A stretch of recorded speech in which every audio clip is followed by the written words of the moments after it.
ആരെയോ അടിക്കാൻ വേണ്ടിയാണ് സോനുവിൻ്റെ വരവെന്ന് തോന്നുമെങ്കിലും നമ്മൾ ആർട്സിന് പോകാൻ ഇറങ്ങിയതാണ്. അപ്പം നിങ്ങൾ വിചാരിക്കും ഇന്നോ ഇന്നലെയോ ആയിരുന്നു ആർട്സ് എന്ന്. എന്നാൽ അല്ല, ഒരാഴ്ച മുമ്പ് നടന്ന സംഭവമാണ് ഇന്ന് ഞാൻ വീഡിയോ ഇട്ടിടുന്നത്. എന്താണെന്ന് അറിഞ്ഞൂടാ, ഞാൻ ക്യാമറ ഓണാക്കി കഴിഞ്ഞാൽ ആരും മുഖം കാണിക്കാറില്ല.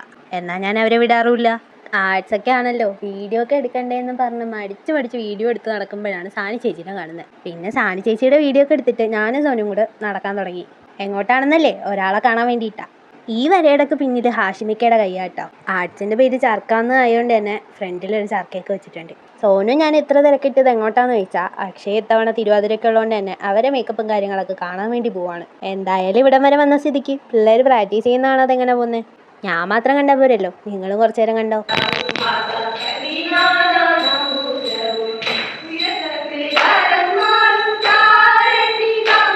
പിന്നീട് അവരൊക്കെ ഓരോ വഴിക്ക് പോയപ്പോൾ ഞാനും അർച്ചന ചേച്ചി മാത്രമായി. എപ്പോഴും ഡാൻസൊക്കെ മാത്രം കണ്ടാൽ പോരല്ലോ, കുറച്ചു നേരം പാട്ടും കേൾക്കാമെന്ന് വെച്ചു. എന്നെ കൊണ്ട് പറ്റുന്ന സഹായമൊക്കെ ഞാൻ അർച്ചന ചേച്ചിക്ക് ചെയ്തു കൊടുത്തിട്ടുണ്ട്. അതിൽ നിന്നൊന്നാണ് ഈ ഐസ്ക്രീം. തിയേറ്ററിൽ പോയിരിക്കുന്ന ലാഘവത്തോടെ ഞാൻ കാണാൻ വന്നിരിക്കുന്നത് തിരുവാതിരയാണ്. ഇപ്പം തിരുവാതിര കളിച്ചുകൊണ്ടിരിക്കുന്നത് എൻ്റെ ഹൗസിലെ പിള്ളേരാണ്. പിള്ളേരെന്തായാലും സെക്കൻഡ് അടിച്ചെടുത്തിട്ടുണ്ട്. സത്യം പറഞ്ഞാൽ കുറേ വീഡിയോ ഒക്കെ എടുക്കാൻ ഞാൻ മറന്നുപോയി. അപ്പം ഇന്നത്തേക്ക് ഇത്രയേ ഉള്ളൂ. Okay, by.